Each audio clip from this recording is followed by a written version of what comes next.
They parade with medals and missiles, claiming to defend the Muslim world and protect the nation. Their uniforms are crisp, their arsenal nuclear, their image carefully crafted, powerful and pious. Yet when Gaza becomes a graveyard, the Pakistani military offers only deep concern. Their missiles remain silent, their voices reduced to empty statements. The defenders of faith become spectators, their strength a hollow boast. This contradiction raises a burning question. Why does a nation so proud of its military and Islamic identity stand by in silence? Why, despite nuclear weapons, does the Pakistani military not dare to fight Israel? Here are 3 reasons, revealed by expert Junaid S. Ahmad, that expose the truth behind the silence. The first and perhaps most insidious reason for inaction is not rooted in grand strategy or military doctrine. It's corruption, as Junaid S. Ahmad bluntly puts it. This is not a matter of a few bad apples or isolated incidents.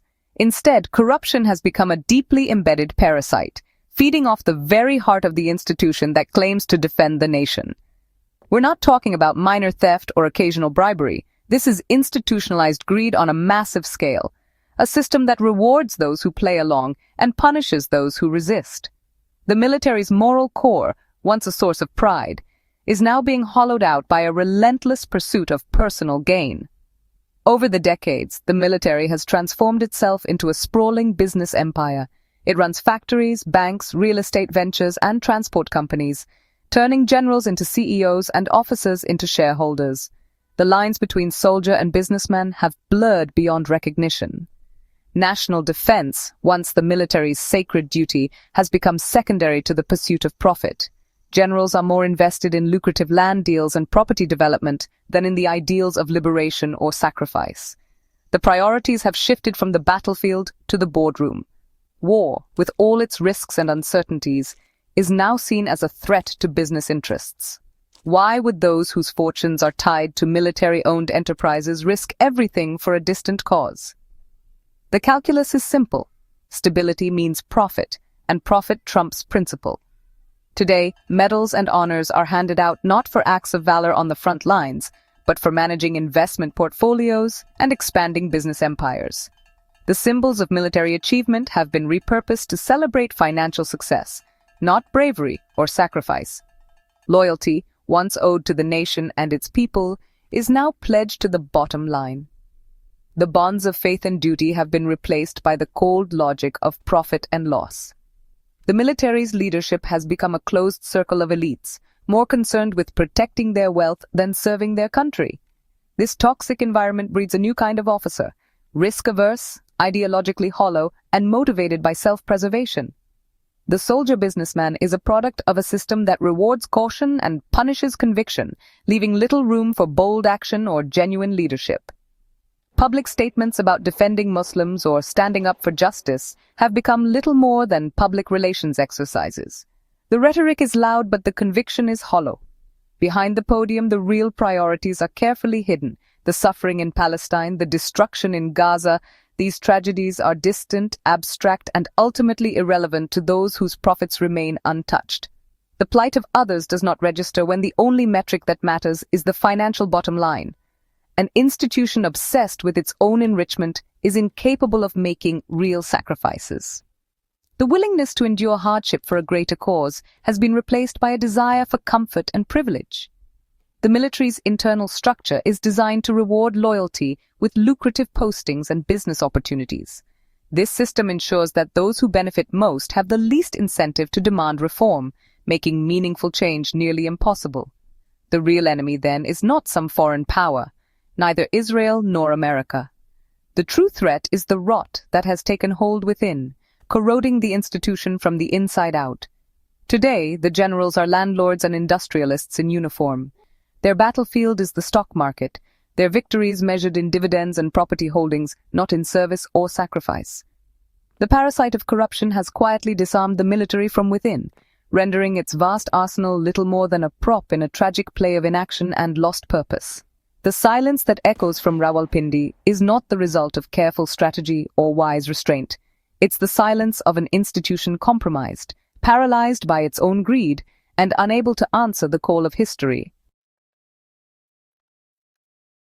The second reason is the military's deep and enduring entanglement with American imperialism, a relationship that has shaped Pakistan's destiny for generations, often in ways invisible to the public eye.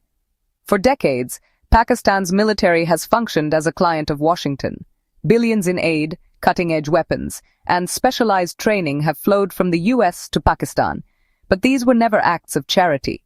Every dollar, every bullet, every jet came with strings, sometimes visible, often hidden, binding the generals to American interests. Generations of officers were not just trained in tactics, but in ideology. They were indoctrinated to see the world through Washington's lens, to prioritize American interests, and to quietly accept Israel's role in the region, even when it clashed with the sentiments of their own people. This aid was a leash, not a gift. It was a tool of control, ensuring that any challenge to Israel would be seen as a challenge to the United States itself, inviting the threat of sanctions, diplomatic isolation, or worse. The message was clear: toe the line or pay the price. The generals are acutely aware that their power, prestige, and even their personal fortunes depend on American goodwill.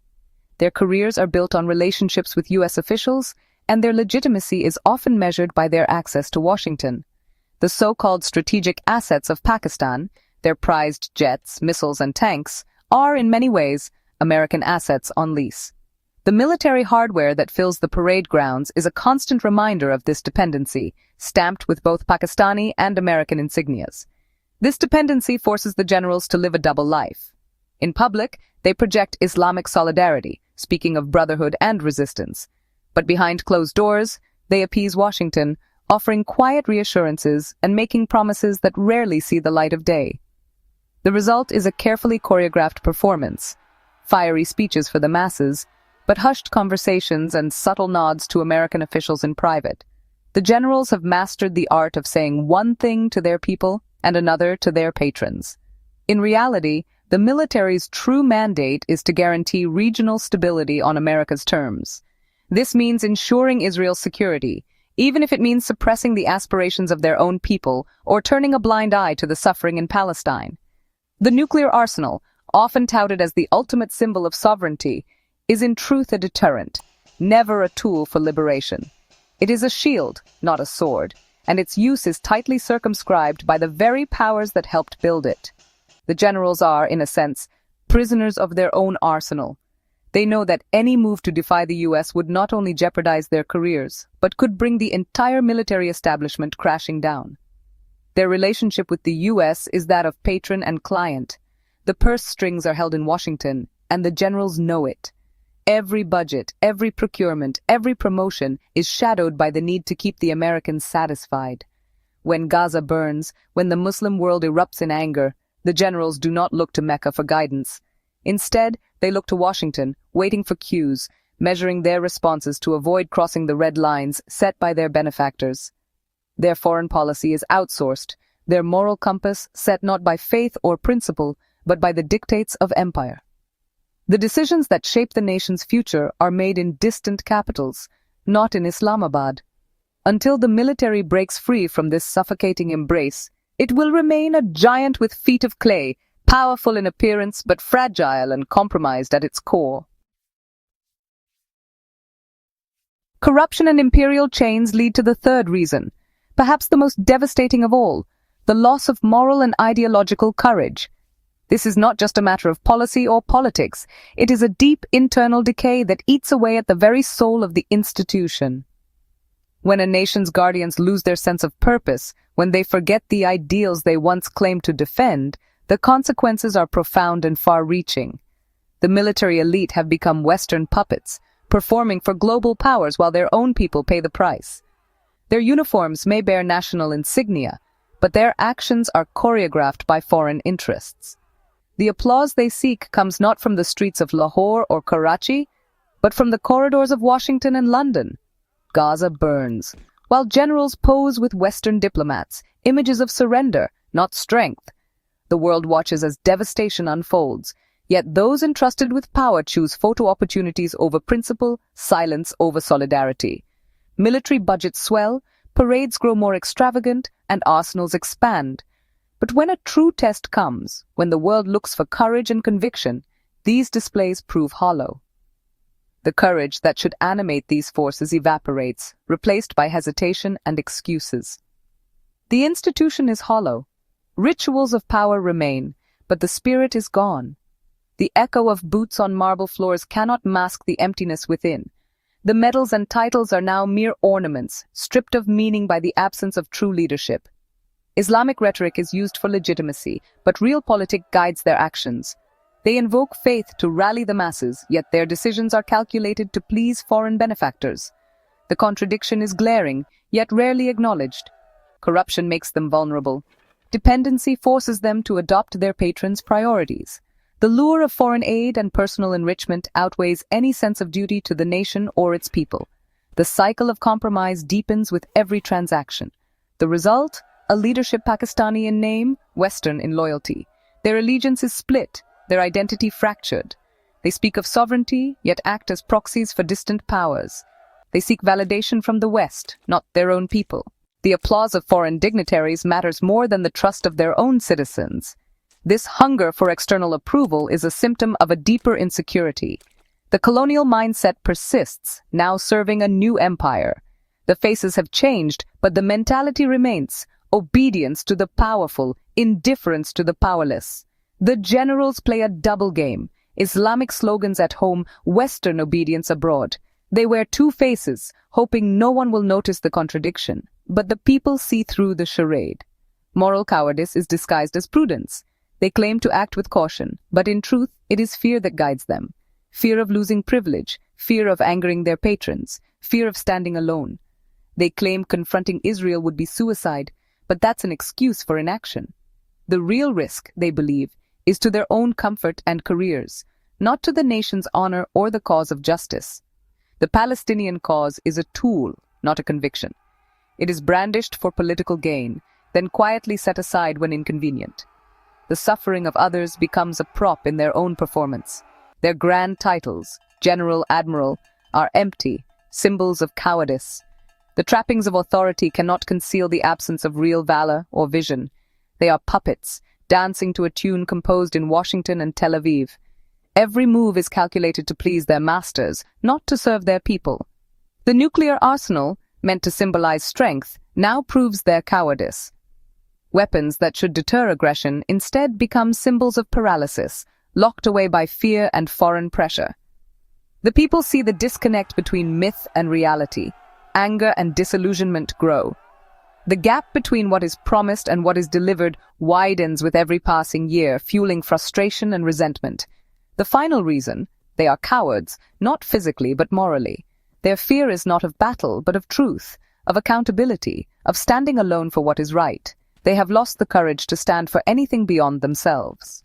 In the end, the greatest betrayal is not of the nation, but of their own conscience, a legacy of cowardice that history will not soon forget.